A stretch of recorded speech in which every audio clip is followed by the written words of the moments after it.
Olá, meus irmãos, graça e paz da parte do nosso Senhor Jesus Cristo. Espero que esteja tudo bem com você, com a sua família, a sua igreja. Espero que você esteja sendo sustentado pela misericórdia do Senhor que se renova sobre a vida daqueles que o temem. Dependência ou morte não é apenas um tema teórico, é um princípio de vida sobre todos aqueles que têm Jesus Cristo como Salvador. E a Bíblia nos apresenta de uma forma extraordinária um homem que mesmo antes de Jesus, no Antigo Testamento, viveu com esse lema: dependência ou morte. Esse é Daniel, jovem Daniel, vivendo na Babilônia, no tempo do exílio, com possibilidades gigantescas de prosperar, mesmo sendo um estrangeiro. Quando nós olhamos no capítulo 1, Daniel tem a proposta de comer das iguarias do rei e então ser preparado durante 3 anos para servir ao rei. E para um estrangeiro, naquela cultura e naquele tempo, isso seria extraordinário. Talvez se fosse no nosso tempo, poderíamos dizer que todo jovem sonharia com uma oportunidade igual a essa. Mas Daniel teve um discernimento espiritual extraordinário. Não vale a pena colocar o coração onde Deus não esteja. Não vale a pena galgar qualquer avanço, qualquer conquista sem a aprovação dos céus. E Daniel resiste. Nós sabemos da história que no capítulo 1, ele e os seus amigos ficam firmes, não comem das iguarias do rei, mas se submetem a uma dieta de legumes e águas durante o tempo, e eles são encontrados na hora da prova mais saudáveis e mais sábios que todos os demais. E ele prospera na terra babilônica. Só que junto à prosperidade de Daniel, também cresce a inveja, cresce o ciúme por parte daqueles que não queriam perder o posto para um estrangeiro.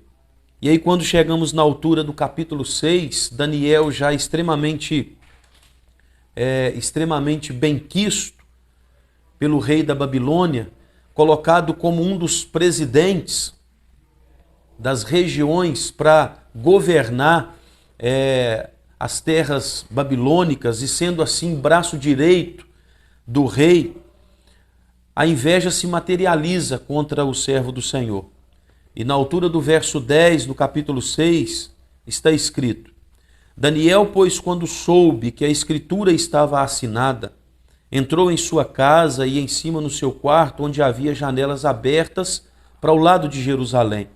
3 vezes ao dia se punha de joelhos e orava e dava graças diante do seu Deus, como costumava fazer.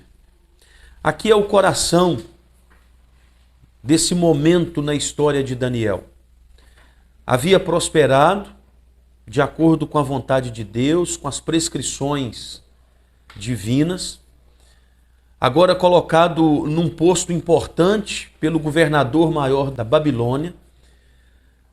Daniel, sem querer fazer mal a ninguém, apenas cumprindo o seu papel, vivendo de acordo com a vontade de Deus, constrói inimigos, ou melhor dizendo, levantam-se inimigos porque estavam raivosos quanto à prosperidade de um estrangeiro. E resolvem então criar uma forma para denegrir Daniel. E eles levam ao coração do rei a ideia de que todo homem nas terras babilônicas deveriam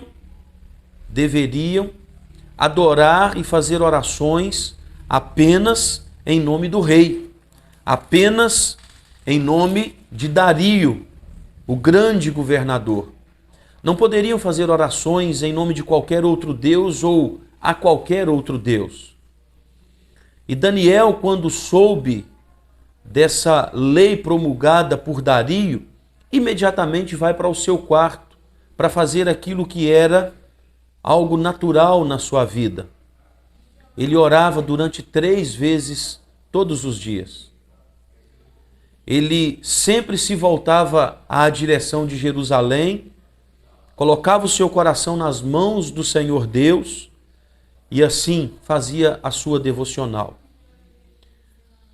Esses homens maus entenderam que não iriam conseguir pegar Daniel cometendo nenhum dolo, nenhum dano com relação à sua tarefa diária, a sua incumbência dada pelo rei Dario. E eles mesmos afirmam que só poderiam pegar Daniel na lei do seu Deus. Só poderiam pegar Daniel com relação à dependência que ele tinha do Senhor. E aí então,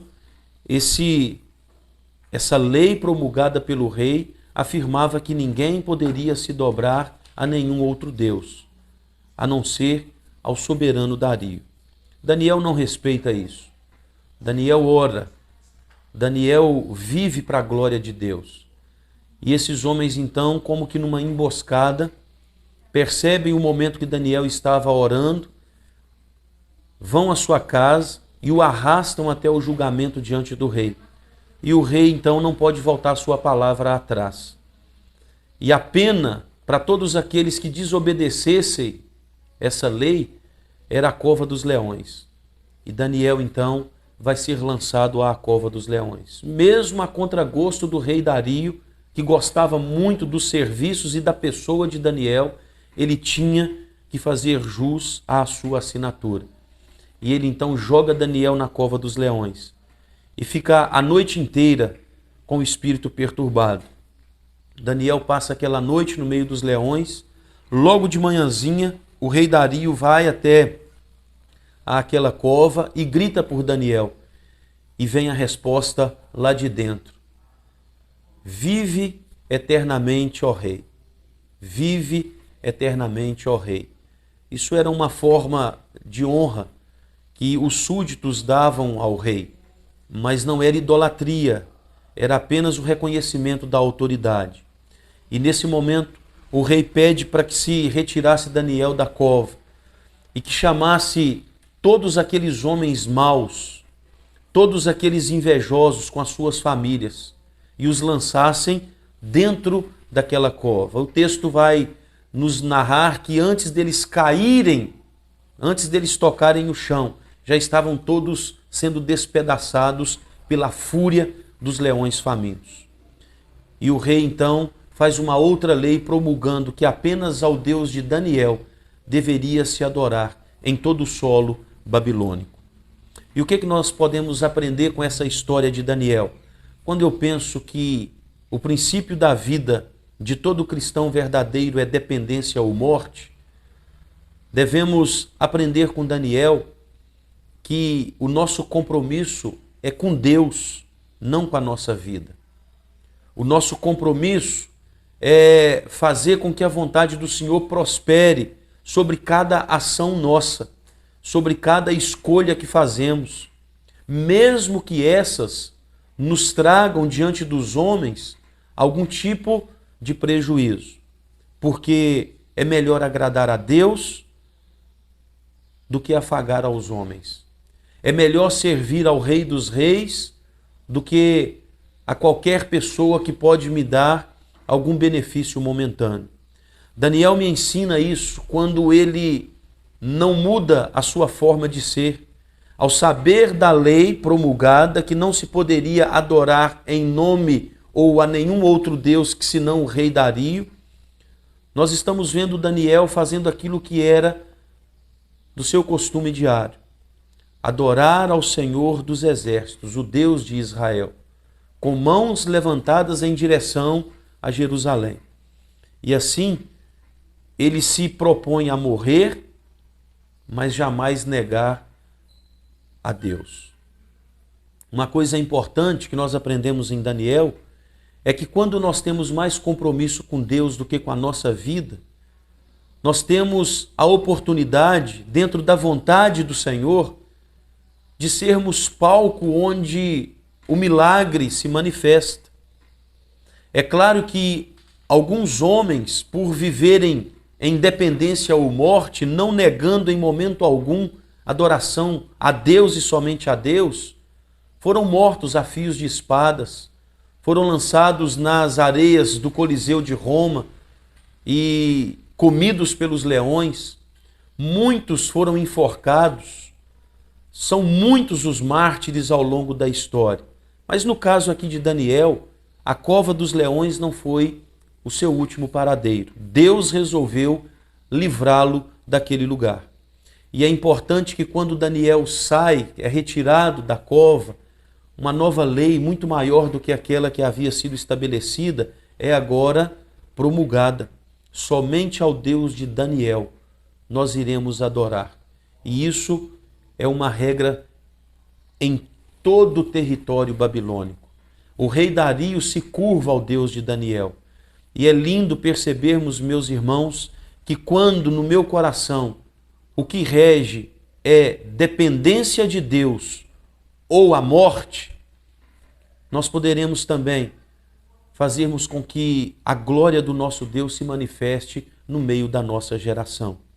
Portanto, Daniel nos ensina que a melhor forma é viver na dependência de Deus. De uma forma ou de outra, servindo ao Senhor, sendo fiel aos seus mandamentos, observando a sua lei e vivendo para a sua glória, no final, Ele mesmo nos honrará. Então a minha oração é que cada um de nós, em tempos difíceis como estamos vivendo, quando percebemos a igreja sendo alvo de perseguições, a família tradicional bíblica tendo todos os canhões da maldade voltados contra ela, nós precisamos entender que é tempo de firmar os nossos pés, fundamentar o nosso coração na Escritura Sagrada e colocarmos como princípio maior dependência ou morte. Que Deus te abençoe, que você seja uma bandeira do Evangelho e da fidelidade a Deus nesse mundo, no nome de Jesus e para a glória dele. Amém.